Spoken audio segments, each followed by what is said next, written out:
Hey there, I'm Neil. My pronouns are he, him, and I'm the host of my new podcast, Pause and Rewind. I'll be chatting to changemakers, thought leaders, and role models who all share a common goal. They're striving to make the world a more inclusive place. And let's face it, we need it. Each guest has a unique story when it comes to doing their thing, and we often know who people are in the now. But how much do we really know about them? Pause and Rewind takes a moment to explore the experiences in my guest's life that led them to where and who they are now. Because everyone loves an origin story. We'll dive into tales, anecdotes, and what makes our guests tick. So, are you ready to pause and rewind?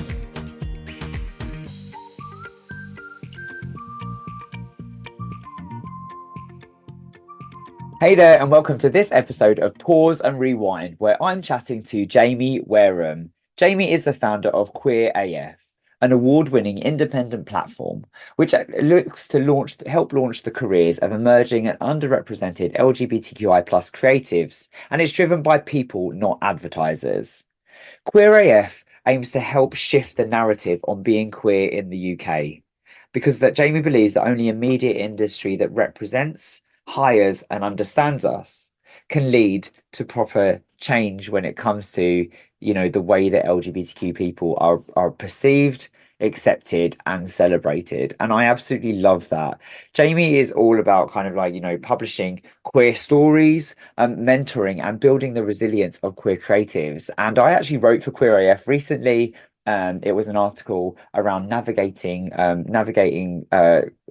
pride spaces, queer spaces, as a sober person. And the mentorship that I received and that many others received through Jamie is really, really, truly impactful and phenomenal. So I was so grateful to have gone through that process myself, and to see the passion that Jamie brings to his work with Queer AF. So I think that you're going to really enjoy this episode. Jamie and I chat a little bit about our recent achievements with Trans History Week.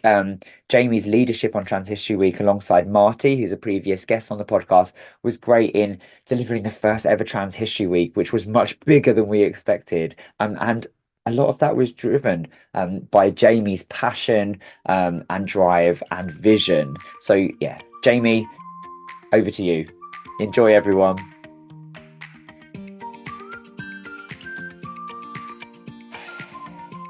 Jamie, it's so good to see you. Welcome to Pause and Rewind. Thanks so much for having me. Absolute pleasure. I have loved working with Queer AF over the last few months, and I love what you do. But to start with, before we share a little bit more about Queer AF for our listeners, what does the world look like for Jamie Wareham right now? Right now, what does it look like? Well, if I look out the window, I can see Sainsbury's, but just beyond that, there's a beach. So I'm living in Cornwall, but just about to move to Margate. So from one side of the seaside to the other. But this side of the seaside, the grid gets me as far as Wales because that's how empty it is sometimes. So I'm hoping that once I get to Margate, it will feel a little bit more, well, the name of my brand, right? It's not very queer AF where I am right now. It certainly is in Margate, and life has been pretty full on right now, like hasn't it? Like we've worked together for a good few months on Trans History Week, which is showing no signs of slowing down. Yeah, absolutely not. No, Trans History Week ended up being, well, quite a bit bigger than we Yes. expected. Like, it's always nice when you wake up and the thing that you've been working on for 6 months is bonkers everywhere. A little bit overwhelming, but I think we did, yeah, amazing. And then unfortunately, weeks after that, just as I was thinking, a few quiet weeks afterwards to wrap up, do all of the campaigns, then the general election was announced, and then it was Pride Month. And so, as a full-time career queer, I am exhausted. All-time career queer. Your day job is your gay job and vice versa. Tell everyone a little bit about Queer AF for those people that are not too familiar with it yet, but they Yeah. certainly will be after this. Yeah. We're a not-for-profit LGBTQIA plus publisher. We're the only regulated one in the UK. And our whole shtick, if you will, or our secret queer, not so secret queer militant agenda, is to pack the newsroom and the media full of marginalized queer creatives so we can kind of change those spaces from the inside because we're like super aware that like whether we like it or not, we pull so much of what we think and feel from the media unconsciously. And so if we can change those small rooms where decisions are made, we can have a really big impact on the way the whole country talks about us queers. And yeah, and basically our main thing, although we're looking for like a publisher, is yeah, building up and supporting and mentoring queer creatives week to week, as well as lobbying media editors and hacks and making sure they're doing a better job. And other lots of other things under that umbrella as well, podcast and events. First big event with Transition Week. Talking about your supporting queer creatives. I've been through your mentorship scheme on having written for you recently. I know that my friend Natalie has as well, and I just think the way you do it is so helpful and influential. Like even the stuff I've written since has been so impactful because of having gone through that. Amazing. That's so good to hear. I think like what we try and do is basically every time we publish a piece, we don't just like publish and pay. We also like support people to like Yeah. understand what changes we're making. Because we kind of got this like idea that like we're kind of bombarded by what all day long. Like what is this news? Breaking news, this, tweets here, reels, all this stuff. We don't necessarily know why things are going on all the time, right? And so we kind of apply that like why are things happening concept at every stage of the process. So when we're editing and working with creatives like yourself, it's about why are we making these changes? And that allows kind of the journalists that we work with to like build their craft because they're not just finding out what's changed about their piece, they're finding out why so they can take that forward. And then we apply that to the journalism as well, right? Like it's not good enough to know what the information is. You need to know why the policymakers are doing that. You need to know why government ministers have chosen this day to announce their horrible new policy. You need to know what the bigger picture is. And actually, when you pull all those threads together, it means that us as queers, we're much better at like fighting back because we've got this full picture because we understand why. We know where to focus our efforts instead of just being like so confused by all of the what. Speaking of what's and whys, I want to know what and why the catalyst for Queer AF. What sparked this idea of genius? And I'm sure sometimes you look at it and think madness. Yeah, absolutely madness. I love the story. So when I was a baby journalist in one of my first newsrooms, I was pitching a lot of gay stories and actually a lot of trans stories. It was around the time that Caitlyn Jenner was on the front cover of Vanity Fair, right? So big moment, some summer of trans. And my editor told me to stop pitching, and I put this in quote marks, gay stories because there was no money or audience in them. And honestly, at the time, I was pretty deflated because I was like, oh, that's kind of my life you're telling is not interesting to people, but okay. Anyway, we had a podcast studio. And so I started coming in on the weekend and I was working with Student Pride at the time. So I just basically started making a podcast with Student Pride called Queer AF. Started out as an interview podcast and started to build into what it is now, which is a documentary podcast. And yeah, anyway, here we are 8 years later, funnily enough, with an international audience and enough revenue to run a not-for-profit publisher that pays me full time and a whole massive array of contributors week to week to write a kind of weekly newsletter. And so basically every time I like tap something on the keys, I'm middle fingering to that editor because yeah, because I've just gone out and proved that it's possible, which is basically the most queer thing you can do when you're told not to do it, go, well, let's give it a go anyway, and Absolutely. prove it's possible. I love that. I love that. And no looking back. Brilliant. I'm super excited to dive into your origin story. So, are you ready to press pause and rewind? Let's do it. Take me back. Tell me all about little Jamie. Little Jamie.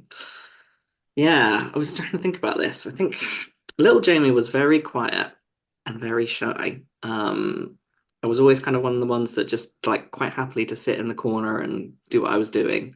My sister, on the other hand, was like very busy and loud, and so we were always kind of very Mm. contrasting in that. But yeah, like I used to build things like I used to put a lot of models with like Connects and Lego. Like I was just quite happy just to sit there in my own little world and build away. But that said, as I kind of grew up into like beyond that, like early childhood, I definitely started being like quite creative with everything that I did. I remember once like I turned up to like a family party with these like business cards and like offered my services up of like just like the thought of it is cringe, but yeah. So I just feel like yeah, even then my like although I wasn't really that confident, there was these like passions I would get, and I'd be like, right, well, I'm going to go and do that. I'm just going to start a thing. So yeah, Love that entrepreneurial spirit. yeah. I love that. I used to nick sweets from the local Woolworths and sell them in the tuck shop. So That's a you very sound a different lot more entrepreneurial professional. spirit. Sound a lot more professional than me. It's funny, isn't it? How so many of us queer kids start off as really, really quiet, and then when we find our voice, we literally put it into action. I'm sure we're going to go a bit more into that. But what's some of your earliest memories, or perhaps the best anecdotes you've heard about yourself? Yeah, so like I did tap dancing and drama as a kid, so very British tap dancing, right? But yeah, and so I was in all of these shows. Like, so I remember like I think one of my first years I was Oliver, and I was basically Oliver because I was like the smallest and probably looked the most impoverished. And so so I kind of always remember those kind of like early years tap dancing with quite fondness, but like also with the sense that like I was quite camp and with in doing tap dancing, right, and thinking that was okay for all these years. And I remember quitting tap dancing in the transition between kind of primary school and secondary school, thinking like I'm not going to be able to get away and hide with that anymore. Okay. And to like was like, what? How do I pass when I get to the kind of big school? Hmm. Um, but yeah, like again, like one of the anecdotes my like friend likes to tell my other friend Jamie, known as the two Jamies, The other Jamie. where we was at a thing the other weekend. A lot of people were meeting us for the first time, so we were telling like jokes about our teenage years. And there was this thing that I always find really cringy, but he remembers a bit more fondly than I do, where like basically I had my head down for the whole first year of secondary school, right? Completely like wanted to just do well, but like quietly, just quietly do well and tuck myself away. And I wasn't aware that I was even working that hard, right? I just wanted to just get through the day as quickly as possible. And anyway, and so at the end of the year, they used to have this like end of year all school assembly, and each like like lesson or like department would pick one person from every year to get like an award, and it would be like highly commended in geography, highly commended in history. Anyway, I didn't know any of this was happening or it was even a thing because right, it's our first year at school anyway, so we all sat down in the assembly and the thing starts going, and this is where I get cringy and my friend enjoys telling this bad story. And they just kept calling my name like lesson after lesson after lesson, like history, Jamie Wareham, geography, everywhere. It was just, and so I just, and like to a point where like I don't know, like because there's like what 10, 12 of these like lessons, Yeah. right? Like midway through, like the head teacher's like, "Oh, should we just put a chair on the stage for you?" Like it was just, it was awful because I'd spent the entire year being like, "You don't need Yeah. to know who I am. I'm just nice and quiet, Jamie." And after that, forevermore, I was, geeky smart. Like, thank goodness I had the summer to like not have to live with that ahead. So yeah, after that, school had took on a different dynamic. Really?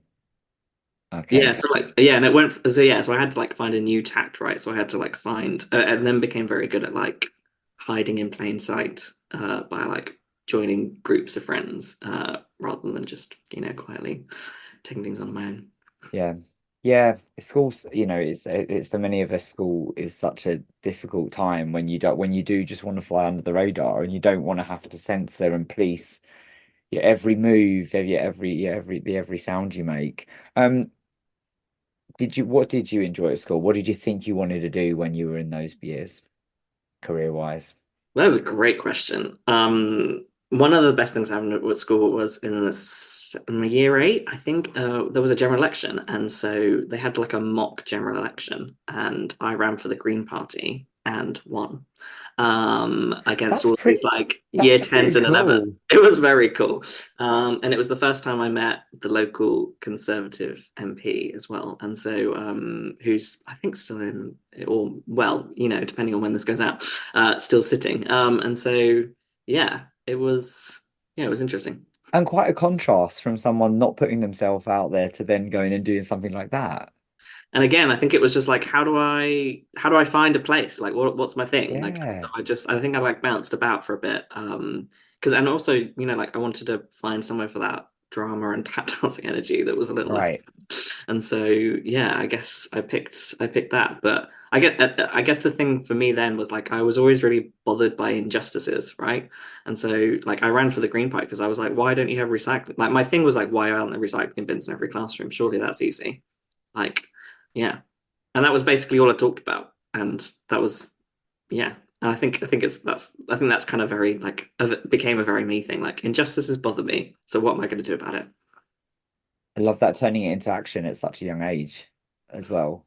I would say definitely seeing that is something that's fundamental to you now and the way that you speak out. But when you're a quiet person, that doesn't always come easy. You have to overcome quite a lot of like internal barriers, I think, with that. Yeah, I joke a lot about like now I spent some time doing being a journalist and doing broadcast, like broadcast Jamie, right? Like I think a lot of people like he's on now, a lot of people get broadcast Jamie, and rather than quiet, subdued, just wants to have a quiet evening and play on the Xbox in the evening to wind down, Jamie. And I think I've probably always had both of those. Yeah. But that's a really lovely insight. I love that. Moving on to your teenage years, obviously kind of, it is a challenging time for some of us. What was the world looking like for you right now at that in that moment in time? And when did you first kind of gain your sense of self of what the world was like? And you've spoken a little bit about that, recognizing injustice. Yeah, so I spent a lot of my teenage years very much trying to repress my sexuality. I Okay. was very scared and worried about it. Like that time was like Little Britain era, Skins era, where like that's so gay and gay jokes Right. were just so prominent everywhere. Like in between us level, right? Like it was just the joke of the year. So that's so gay was just around me constantly, and I very much like internalized that and tried desperately to not be gay. Eventually, I was also at school during Section 28, but Section 28 also lifted whilst I was at school. So in my final year of school, my music teacher, who was a superstar and looked after me very closely, like, my teenage years, if I needed somewhere to escape, I played the flute. So I would go to the music block, sometimes during lessons when I was not feeling super well. And anyway, one evening I had gone to the music block to see where my flute lesson was. And she caught me there in the corridor, and she was like, "Oh, Jamie, I was just going to tell you this story. Actually, do you need to rush off?" And I was like, "Oh," I basically said yes, and she was, "Oh, well, it won't be long. I'll just tell you quickly." Anyway, she started telling this story about her friend who'd been quite low and upset, and then he came out as gay, and he was much happier for it. And yeah, I just thought that I'd tell you that, and I just was like uh, thanks, and then ran off. But like, it was very clever what she did. She didn't like amp up the gay thing. Like, she literally said it how I did, right? She almost like hid it in like a sentence. And I came out a couple of weeks later, like, probably saved my life. Like, it was such a powerful conversation. Mhm. I came out as bisexual before coming out as gay a couple of months later, so I did a bit of a route. And like there was a gay guy that had come out before me and he'd had a really tough time. And there was a couple of lesbians who'd come out before me and they'd also had a really tough time. So I was, really scared. But like I Mm. always think back at that, 3-minute conversation in the very like unloved music corridor as one of those moments that was kind of very defining and shifted me from someone that like basically hid in these big friendship groups and tried to not make waves socially um, to someone that just felt super comfortable. And like, yeah, I came out and I remember the PE teacher said to me, like, oh, the other gay lad had been put in, well, had chosen to go to like a disabled loo to get changed, and to stop doing PE with the boys and did it with the girls. And he sort of offered the same thing to me. And it was this big, scary PE teacher, right? Big mask for mask man that I definitely never got on with and was always very scared of. And I went, no, I'm like, he's already bad enough without like doing it with the girls who just like didn't really do anything in their class. They just basically sat around. I was like, no, I'm gonna stay in the lads and I'm gonna get changed. Like it's just I was like, it's not a problem. And like basically bizarrely, all of the lads were like really like, oh yeah, respect for that, mate. You know, really like gave me like this pat on the back for it. To a point of I always find this absolutely hilarious. We were doing rugby at the time, right? So at the start of the lessons, the lads would like, well, the PE teacher would just try and get us muddy, so we weren't that bothered about tackling each other. And so we had to do this thing where you like go up on your arms to do like a press up position, and then you would have to like try and pull out the other person's arms so that they would like fall in the mud. Anyway, it became this thing about who I picked each week to like Oh quote God. unquote mud wrestle with, right? And so like, but this like coming out gave me this really great confidence, right? Because I'd gone from I'm really scared about my sexuality, like what if everyone finds out, to I came out, everyone was not bothered about it because they basically already gotten over it for these poor other three people that Yeah. were in the year group before me. And then it became this thing about like who gets the most like love and attention from this new novel. Like yeah. So it's kind of like looking back on it, I have this like mixed feelings with it because like at the time it was great that like I had a slightly easier coming out than everyone else, despite having probably all of the shame, stigma, and problems building up to that moment. But equally, I'm thinking, oh God, those poor other people that took the brunt for me Yeah. to come out. So yeah, but then I did get to, mud wrestle with the very hot guys in rugby, so I guess I'll take that as a win. Yeah, win. Who I'm sure many of them loved it. They absolutely did. They were very much queuing up to get picked. Love that. What happens next? Oh Not gosh. not in the mud wrestling. Yeah, I'm not sure that's a story I can tell on the podcast. Um, After I come out, after I leave school, so I go to college, and I have a raucous couple of years at college doing a 2.5 day. So basically, after studying really hard and being super academic, I was like, that was awful. No, never again. And I was like, right, I'll go do a media course instead. That's a bit easier. So I did music tech. So I really was like into my rock music, and I just wanted to go and I don't know, produce rock music. And so I did this like BTech in music technology, and I was in literally 2 days a week. And then we had half a day where we was allowed to come in and use the studio, which obviously no one did. So that was amazing. And I made some really good friends on that course. And again, like really started to like relax into my sexuality, felt comfortable, like I had some good friends, like we went to house parties and we listened to bad pop punk music. And, the world was just completely our oyster. Um, but then when I was 17, I was dressed as a cat going to a Halloween party because that's what gays do when you're 17. You go into a oh Halloween, yeah. right? You're like, slutty cat, that'll do. Um, but unfortunately, on the way to this Halloween party, my gut twisted and I got very, very ill very suddenly. And so I was arrived at this Halloween party and was very unwell. And it was a bit of a like, oh, it's a bit early for you to peak, Jamie. And I was like, yes, it is. It is a little early. Luckily, my friend was finally able to persuade an ambulance to get there and pick me up because it was like Halloween, right? So like they just didn't want to send an ambulance Mm. out to me. They just thought I was some drunk teenager. Anyway, I remember the ambulance arrived and he took one look at me and he said, "You need to be in the hospital, but I can't drive you because there's only one of me." He was a man in an ambulance, but not able to drive me because I wasn't a paramedic to go with. So I'm like, Dad drove to this party and my friend and got in the back of the ambulance with me, and then my friend probably far too many apple vodkas down, got in my dad's car and followed behind in the ambulance. And yeah, I mean the rest of that from that point on was it's very blurry because I was on a lot of morphine, but I woke up several days later, having had 3 or 4 major operations to remove big chunks of my bowel because it had twisted and kind of gone gangrenous, like died inside me. And so from that point on, my life was rather defined by this kind of like chronic health disability moment. I spent 5 months in hospital after Mhm. that night and went home unable to eat and drink for 18 months before another piece of surgery that allowed me to absorb maybe about 50% of what I ate. So yeah, I spent quite a long time after that on kind of IVs and things that kind of kept me alive, because I wasn't able to kind of eat and drink properly. That is incredibly traumatic. Have you what's been the healing process from that physically, but also more mentally? I mean, a lot of probably not processing all of that, to Okay. try and get through uni, um, and then throwing myself into a career so that I feel like I was having the life that I thought I was going to. Hmm. Um, and then, What did uni look like with having gone through that?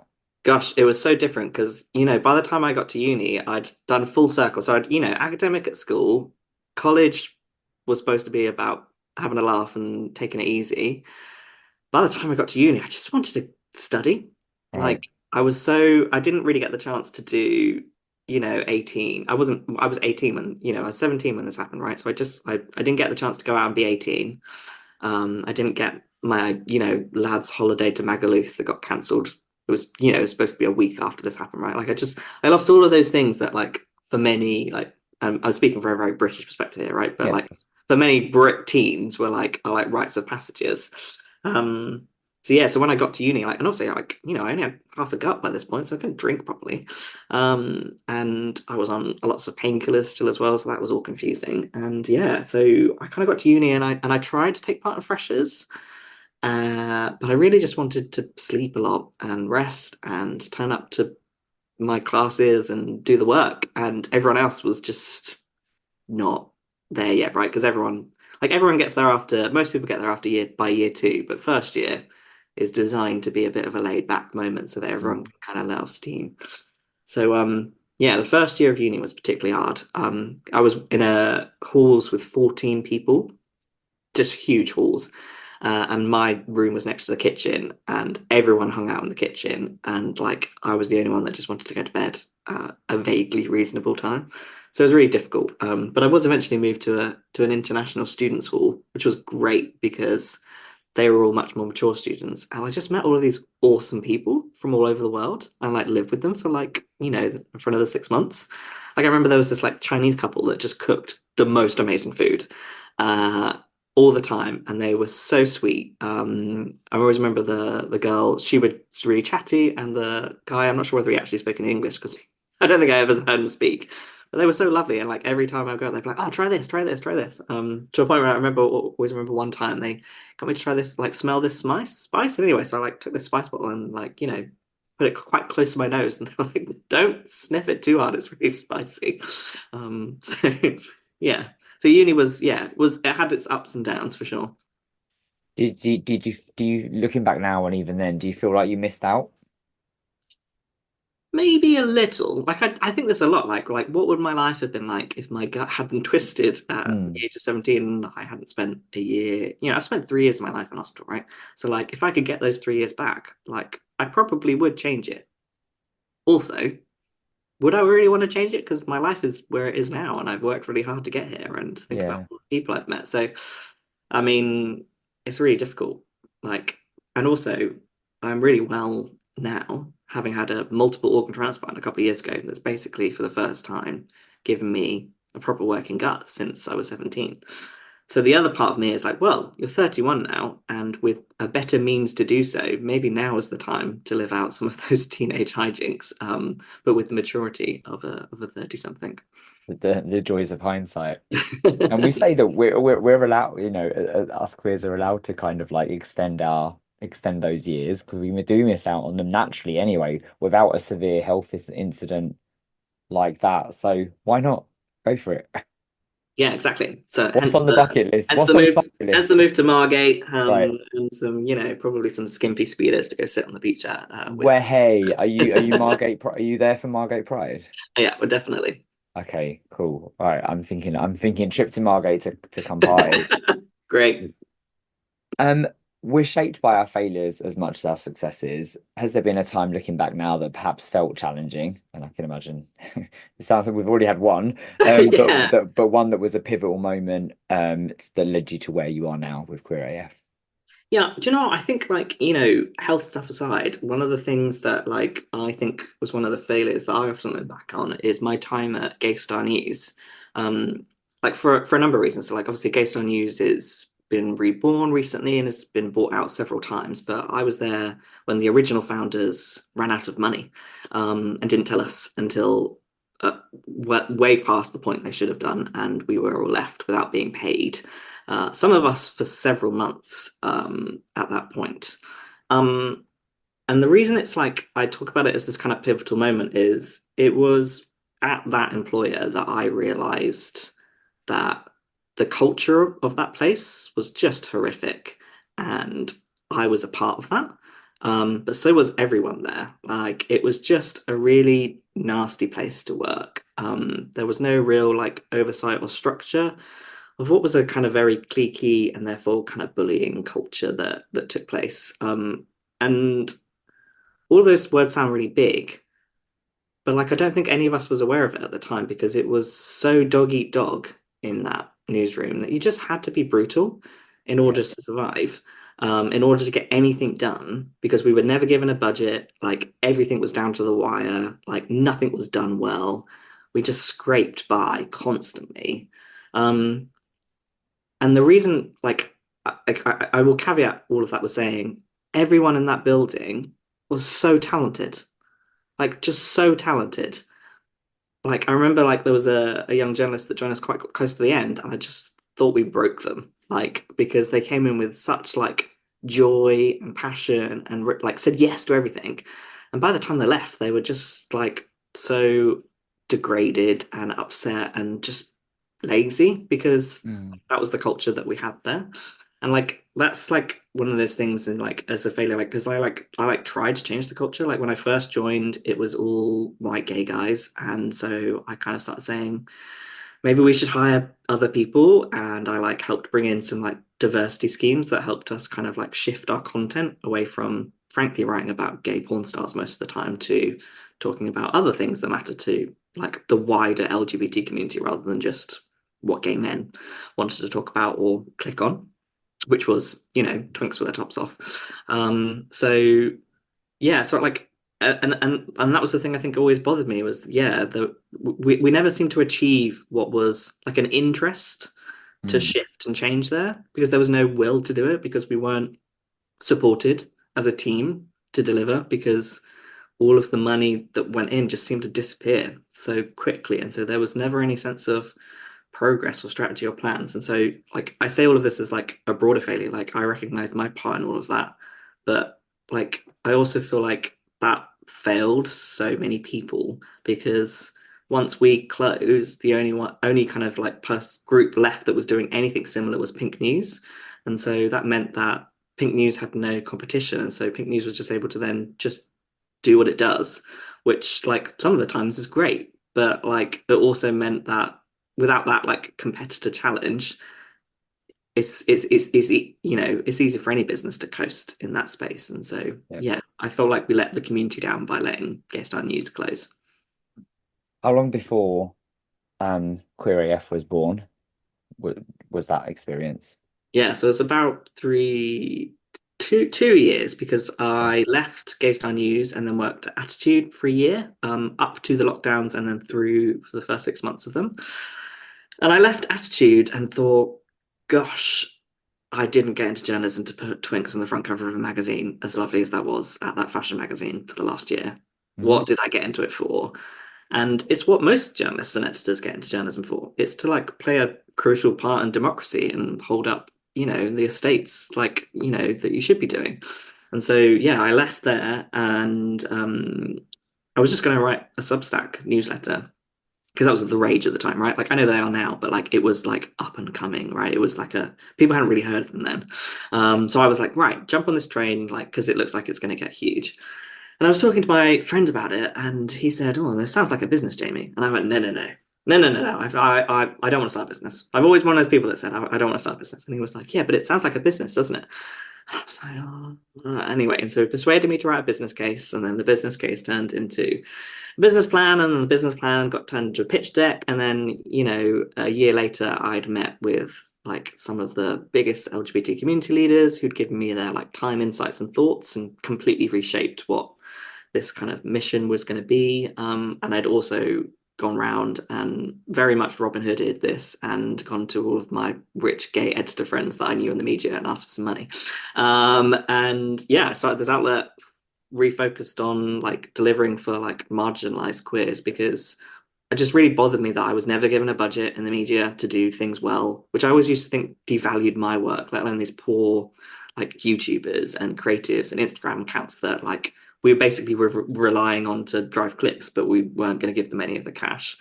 And I was like, right, no, if I'm going to do this again, I'm going to find money and I'm going to give it to the people that deserve it. And I also just didn't want to be another cis gay guy that owns another gay media outlet, right? Because all of them are owned by cis gay guys in the UK, Apart from apart from Diva. Diva. Mm, Yeah, and I was like, how do I not be part of the problem? And so I was like, I need to find some ways to like get power, but only in order to give it straight back away again. And so that was why, like, I was like, I can't just be writing this newsletter on my own. It has to be me and someone else every week. And also I shouldn't be in charge of the content. So like how do I like give that over to the community? So yeah, it's like Gaystar News was a failure, but it was also pivotal in like re helping me reimagine what I wanted the media to do because I'd seen all the ways it could go wrong. And so yeah, I was like, how do I learn from something? And like I said, there was a lot of good stuff that happened there. You know, a lot of the yeah, journalists and they've gone on to do amazing things, which speaks volumes of how talented everyone was there. yeah. So, and it was that was it. I was like, how do you enable that talent rather than suppress it and allow a like dog eat dog culture to take over instead? I mean, I definitely see a trend in you starting off with these ideas that, oh, this is a nice idea, and then something just blows up, which Yeah, goes to show, which just says so much for your vision and talent and drive as well, to be honest. thanks very much. I mean, it's very similar to Trans History Week, right? Like Marty was like, oh, you should do more Exactly. Trans History Week articles. I was like, yeah, okay, how? And then what, 6 months later, we had Yeah, this boom. International Week and billboards everywhere. Like Yeah, it's phenomenal, phenomenal, and your leadership style, Jamie, is just phenomenal. Talk to me about a lesson or a person that shaped you most along the way. Can I talk about a historic figure? Yeah, So one of my favorite historic figures is Harvey Milk. When I was a teenager, I went and saw Milk, the Sean Penn film, love. in the cinema, and I remember I went with my gay youth group, and we had to drive out of town for it, right? Like it was like a mission to get to a cinema that would play it at the time. Feels like the sort of film that it went in the cinema now, it'd be everywhere, right? Yeah, Because at the time, gay was still the scary thing, right? In the way that trans is now. Anyway, so they took us out of town to Reading, to the Oracle, and we saw Milk. And I remember walking out of it, and I was just like speechless, right? Like all of the like other gays were chatting away like you do at a youth group. And I just like was just speechless the whole way home. Like to a point where the youth leaders were like, "Are you okay? Like what's?" And I was just, I think, and I was just really blown away because like him as a leader, right? He was the first gay guy to be like openly gay guy to be elected to any position of like electoral power in the US. But also, he had to try 3 times to get elected. It wasn't like he got elected and won. No, he like got elected 3 times. Like his relationships broke down around him. Like completely, so desperately cared about his mission. And also, he was not out like before he moved to San Francisco, right? He was just like this closeted guy that was a bit scared of himself. So from closeted guy, starting to see how I can the story, right?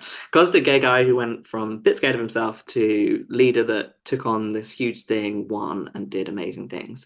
And he just also had these like really amazing, beautiful speeches. Like my favorite one is, and I always terribly paraphrase this and encourage you to go and sit and listen or read the speech. But there's this speech he does about hope. Like you got to have hope. Like hope is such a powerful message, right? Like it can be a bit of a cliche as well, but like it's really powerful. And so I talk a lot about like his kind of hope speech. But the other one that I really like, and it's slightly lesser known, is the one where he sort of talks about why it's really important that we come out. Again, it was like a really politically radical concept at the time to just come out. And he was like, we've got to come out and we've got to do it now because once your mother knows you're gay, once your sister does, once your colleague knows, they all start to realize that we're not the monsters that the press and the Anita Bryants, like equivalent to J.K. Rowling of today, say we are. And once we all do that, that like love and compassion that everyone has for us gets shifted from that to like the concept of our queer identities. And I just love that. And I talk about it all the time, right? When I'm talking about queer F and changing the newsroom, it's the same thing. I'm like, Yeah. if we get into the newsroom and show these newsrooms that we're not these scary monsters that they're writing about all the time, because they know us and become friends with them, and we go to the pub Yeah. and we go for a coffee and we sit and have lunch with them, people will go, oh, these folks, they're not actually that scary, are they? They're quite cool. Actually, like they take me to great places and we see things and like, wow, they've really opened my eyes to. And so, yeah, that's the kind of like Harvey Milk passion that like lives through me today. Yeah. Because I mean, queer AF in itself, right, is a really bold, unapologetic statement. Right? It fucking stands out. I can see your sign behind you. We're queer AF, and so are you. Um, do you think that a lot of that comes from that inspiration? Oh yeah, totally. Yeah. Yeah, Like that cinema trip. Like thanks, Freedom Youth, because it still sticks with me. love that. Yeah. Does happiness and success look and feel how you thought it would or might? I grew up reading Attitude magazine, thinking that in order to be gay and successful, I needed to look good in a pair of swim trunks and have rippling abs, and a cute smile and a nice haircut. Today, with lots of scars and not the most pretty body, therefore, I feel freaking sexy because I realize that confidence is what is sexy and confidence is what carries you and confidence is what makes you happy. And although I, have my ups and downs like we all do, like no, it does not look like what I thought and what the media told me it was like. And like that's I think another reason why I like want to be changing the media, right? Because I just think that like that representation I grew up with was like, right, you're gay, so you're gonna go to parties, do drugs, get drunk, and wear tight shorts, right? And I'm not saying I'm above tight shorts, actually, like a bit, but I just think that like that's one part of it that I was allowed to take away, and the rest of it I've like worked out myself. And like now, sometimes happiness is hanging out with mates at a coffee shop, or it's Yeah. spending a lot of time on my own and just Yes. doing that as well. And so, yeah, no, happiness is so not what I thought it was going to be, but I prefer my version of it much more. I love that. I love that. What are you most proud of to date? Proud of. I mean, I really struggle with pride, um, and celebrating my own achievements. I'm very much like a producer. Like I think this is what I Mhm. learned. Like at the start of my career, I was a broadcast journalist, so I used to get up and arrive at the office at 6 a.m. and do the morning news bulletins, right? So, you know, and that was great. But actually, as soon as I was not behind the mic and supporting someone to be behind the mic, I felt so much more comfortable. And also, I really enjoy watching people like succeed and achieve and grow and build.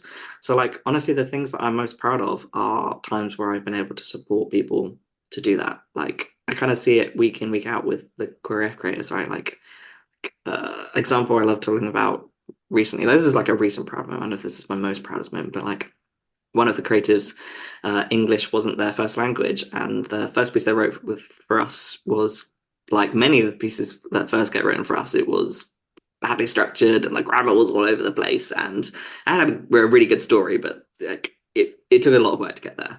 Now when they write for us, like 4 or 5, 6 commissions down the line, it's like solid and it's great, and they're going off and getting jobs because of it. It's stuff like that that makes me go, yeah, I'm really proud of that. That and I once got was it at college a do you know Fred West, the Westboro Baptist Church guy, the God hates fags Yep. guy? Yeah, so we did this college production of the Laramie Project, which is all about Matthew Shepard, who was killed in a horrific hate crime in the US. It kind of like changed the picture on hate crimes in the US for gay guys, at least, because for the first time it was this cute white guy that got attacked, and it was horrible, and it just went all over the press. Anyway, there was this play done about the town where he lived, Laramie, And the God Hate Fags Westboro Baptist Church decided that they were going to picket every time that play was ever shown, like anywhere in the world. Anyway, so like many years later, our little college production of it with the youth group put on the Lowry Project. I got a very good review in the local paper. That's not the bit I'm proud of, but yeah. Anyway, they sent us this picket notice to this like gay youth group in Basingstoke, right? Like how they even found out that we were doing it, right? Like it wasn't like we did any good marketing. Anyway, and so I wrote to my Conservative MP, who I mentioned I met when I was at school. Mhm.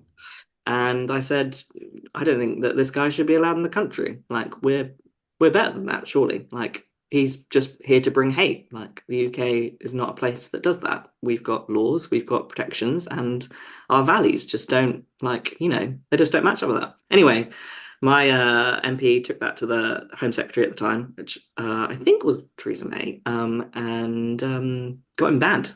Got him banned from the country. So that church can't come to the UK, or the leaders of it can't, because I wrote a letter to Maria Miller when I was 16, for which she called me a tenacious activist. And tenacious is a word I hold very close to my heart ever I since. love that.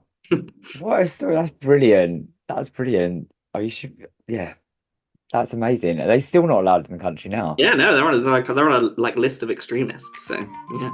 Tenacious activists. Oh, A society that's been taught half a history is destined to do harm. A lot of people had not met another trans person before they came to Leeds in March 1974. Huge deal for them. The award-winning Queer AF podcast is back with the history lesson you never had. The first person who performs this instrument is a trans person. Plus, a live event special with the cast of Sex Education. When you're a queer person, you get asked so many questions. I'm just out here vibing, trying to pay me council tax. Listen to inspiring LGBTQIA+ stories with a new episode of the Queer AF podcast every Monday this Pride season. I want to get our stories told, and this is a good start.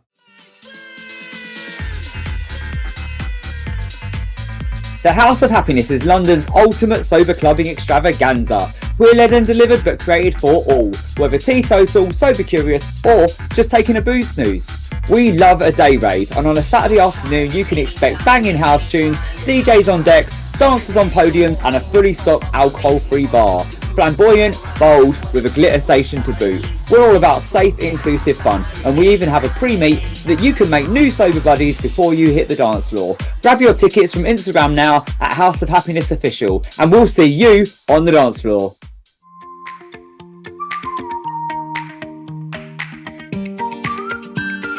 Are you ready for some quick fire questions? Yeah, let's do it. What album, book, or movie has had a lasting impact on you? Oh, I've already said Harvey Milk, so I would say album, like pretty much anything Blink-182, because I just play it all the time. Yeah, Anthem Part 2, the song in particular. Oh. Love it. What's a saying you live by and one that you'd put in the bin? I like work smarter, not harder. Like Okay. all the time. Like I should have on a mug, really. And I really hate the like slippery slope concept. Like because I just think as humans we're able to like decide when we want to stop. So yeah, slippery slopes. Fair. What's been the best adventure of your life so far? Best adventure. I was really lucky to go on a press trip where I went to the Yukon, which is this area in Canada, which is the size of Spain, but only 30,000 people live in. And we just did the most amazing things. Like I lived in log cabins and we went like husky, like sled riding and just had the best time in the sun and saw the Northern Lights. Yeah, for 2 weeks. It should have been longer. That's so cool. Love that. What 3 words would you use to describe you and your origin story? I feel like Tenacious needs to be one of them. Thanks, Maria Miller. Enduring, like I've been through a lot. And maybe just joyful. You know, like I try and find lots of joy. Like that's the antidote to all of the enduring tenacity that I have to put out when you run a queer thing or you have a disability. So, yeah. That leads me on to another question that I have in a second, quite nicely. But first, let's fast forward. What things do you have coming up?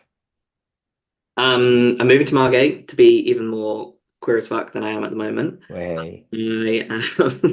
I haven't booked this yet, but I'm gonna go on holiday because I haven't been on one for years because I spent And you need one. and I need one, yeah. So I'm gonna go somewhere very warm so that I can go for a swim in the sea because I haven't been able to go swimming for years either because of all of the things that's going on. So like, yeah, I'm gonna go swimming.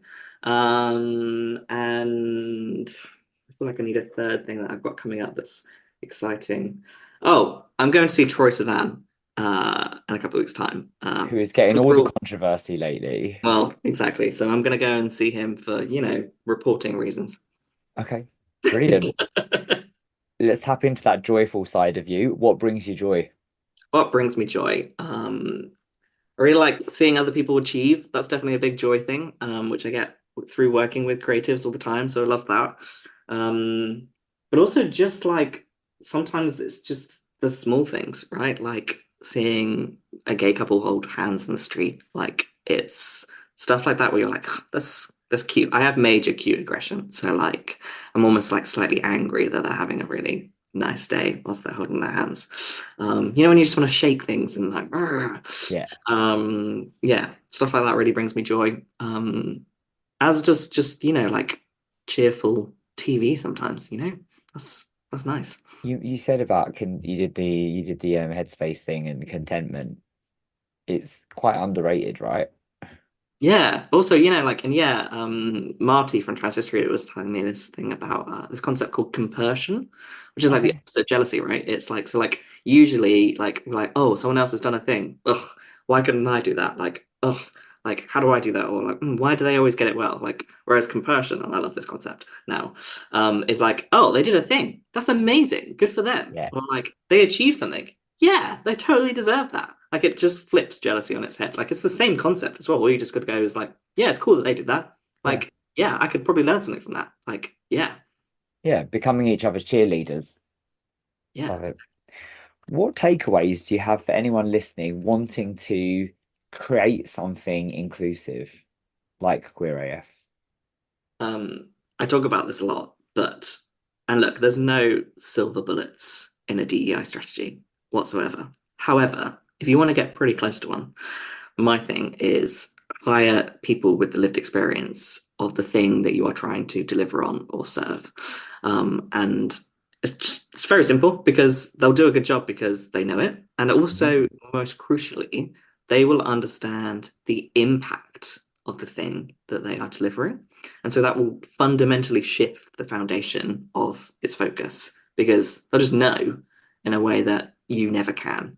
No matter how much you read, no matter how many allyship books that you consume, you will never understand the nuances in a way that someone with lived experiences will. So just trust people with lived experience. And if they tell you you're wrong, go, okay.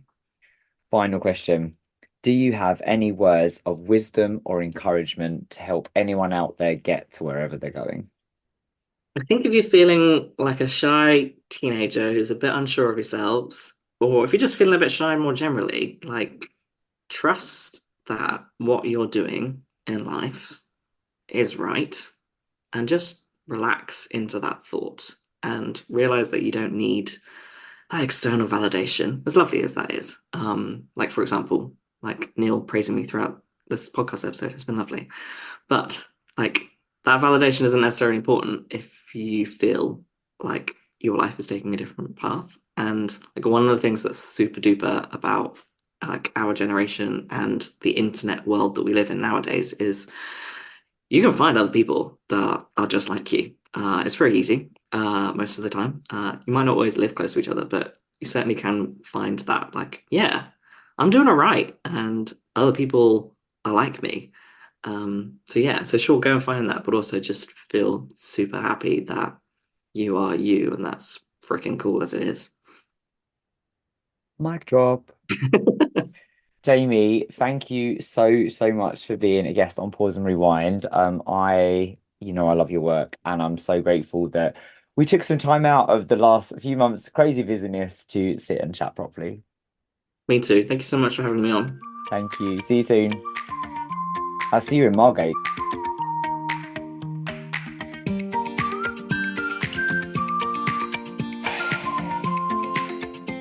Oh, thank you so much, Jamie, for appearing on Pause and Rewind. I loved hearing Jamie's story.